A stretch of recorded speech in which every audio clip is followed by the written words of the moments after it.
वक्फ amendment bill 2025 12 घंटे लगातार 4 अप्रैल 2025 की सुबह 2 बजे राज्यसभा में पास किया गया। इससे पहले 3 अप्रैल रात के 1 बजे इसको लोकसभा से भी पास किया गया। हालांकि अगर देखा जाए तो दोनों हाउसेस के अंदर, जो पार्लियामेंट के दोनों लोकसभा और राज्यसभा दो हाउसेस है, दोनों हाउसेस के अंदर इस बिल को लेकर काफी बहस हुई। अपोजिशन पार्टी और रूलिंग पार्टी के बीच में तो यहां तक नौबत आई कि वहां पर इस बिल का जो डॉक्यूमेंट था उसको भी फाड़ दिया गया। तो इस बिल के बारे में डिटेल में जानने के लिए हमारे इस वीडियो को एंड तक देखिए। इस बिल से रिगार्डिंग जो भी कोई अपडेट आया है वो भी हम आपके साथ शेयर करेंगे। बिल लेकर आए हैं, उसके समर्थन में मैं खड़ा हुआ। अल्लामा इकबाल ने इसीलिए कहा है, जमहूरियत है कैसा तर्ज तमाशा जहां सिरों को गिनते हैं तोला नहीं करते। मैं ये अर्ज करूंगा, मैं इस बिल की टूथ एंड नेल मुखालफत करता हूं, इसकी अपोजिशन में खड़ा हूं। इस बिल के पास होते ही पूरे मुल्क के अंदर प्रोटेस्ट शुरू हो गई। कहीं पर पीसफुल प्रोटेस्ट रहा जहां पर इस बिल को वापस लेने की बात की गई, लेकिन कहीं पर हमें जो है वायलेंट प्रोटेस्ट देखने को भी मिले, जैसे बंगाल की हम बात करेंगे।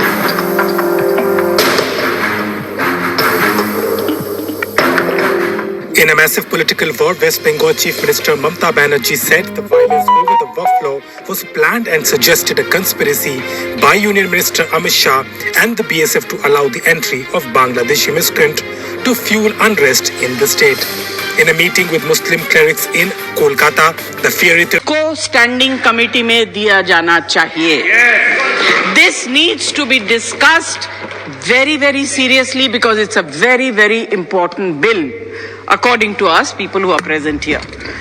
इंडिया एक डेमोक्रेटिक कंट्री है और यहाँ पर जो सुप्रीम कोर्ट है या हम जिसको जुडिशरी हम बोलते हैं, ये एक इंडिपेंडेंट ऑर्गेनाइजेशन है। तो लोगों ने क्या किया, जितने भी यहाँ पे पार्टियां थी, जितने भी ट्रस्ट्स थे या जितने भी इस बिल के रिलेटेड लोग थे, उन्होंने सुप्रीम कोर्ट का दरवाजा खटखटाया और वो सुप्रीम कोर्ट की तरफ चले गए इस बिल को रिवोक करने के लिए। और 16th 17th को जो है सुप्रीम कोर्ट के अंदर इसके ऊपर बहस हुई।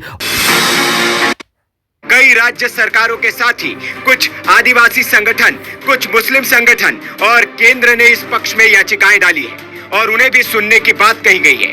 सीजे संजीव खन्ना, जस्टिस पीवी संजय कुमार और जस्टिस केवी विश्वनाथन की बेंच इस मामले में दायर 70 याचिकाओं पर सुनवाई कर रही है। सुप्रीम कोर्ट में असदुद्दीन ओवैसी, कपिल सिब्बल, अभिषेक मनु सिंघवी, सॉलिसिटर जनरल तुषार मेहता समेत दूसरे याचिकाकर्ताओं के वकील कोर्ट रूम में मौजूद थे।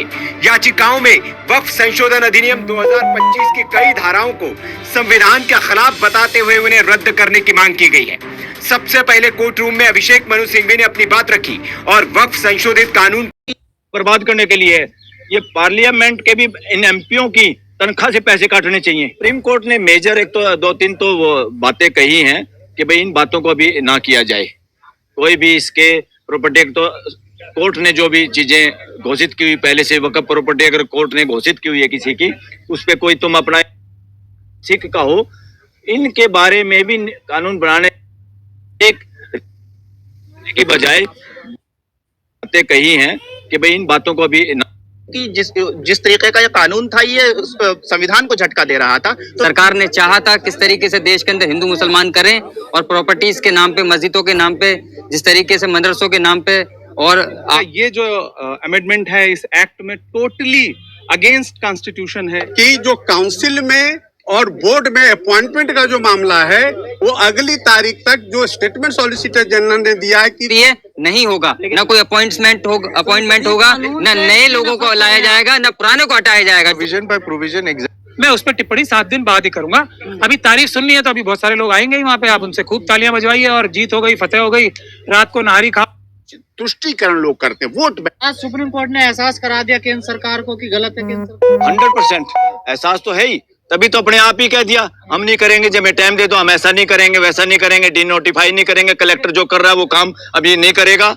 ये सारा अब सबकी नजरें टिकी हुई है 5 मई 2025 को, क्योंकि 5 मई 2025 को इस बिल के हवाले से नेक्स्ट हेयरिंग सुप्रीम कोर्ट में रखी गई है, जिस दिन गवर्नमेंट के वकील को वहां पे पेश करना होगा अपने दलाइल और कोर्ट को सेटिस्फाई करना होगा। तो उस दिन सबकी नजरें हैं, तो हम भी देखेंगे, हमारी भी नजर है कि 5 मई 2025 को क्या होता है। तब तक हमें इजाजत दीजिए, इंशाल्लाह हमारा नेक्स्ट वीडियो आएगा 5 मई 2025 के बाद।